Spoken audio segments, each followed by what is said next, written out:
Roy Hackett, the civil rights hero who stood in front of a bus and changed Britain forever. To view the full article, click the first link in the description below. One day in early 1963, Roy Hackett was walking in Broadmead, Bristol, when he saw a man crying. The man was outside the Bristol Omnibus Company. He told Hackett he was weeping because the company had told him he could not get an interview for a job there solely because he was black. Almost 60 years later, and despite all he has seen in his 92 years, it still sticks in Hackett's throat, not because he was a Jamaican, or foreign, but because he was black. It is degrading. Hackett marched straight into the bus company to demand answers. He was, he says, born an activist and saw it as his duty to challenge racism whenever he saw it.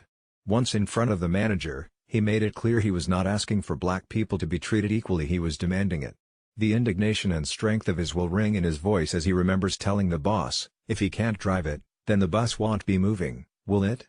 In the face of such resolve, the manager crumbled and promised to give the man an interview. 3 years later, the two men met again. Hackett stepped onto a bus and saw the man behind the wheel. Naturally, the ride was free.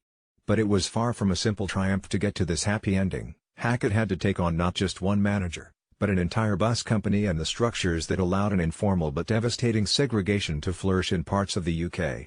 It took a months-long boycott to finally overturn open discrimination. At the time, the so-called colour bar meant that ethnic minorities could legally be banned from housing, employment and public places. Prior to the Race RelationsAct 1965, for instance, it was legal to hang signs saying "No blacks, no Irish, no dogs" in public places such as pubs. Until the Race RelationsAct 1968, discrimination in housing and employment was not covered by anti-racism legislation. Across the country, housing was the most routine area in which a colour bar. One day in early 1963, Roy Hackett was walking in Broadmead, Bristol, when he saw a man crying. The man was outside the Bristol Omnibus Company. To view the full article, click the first link in the description below.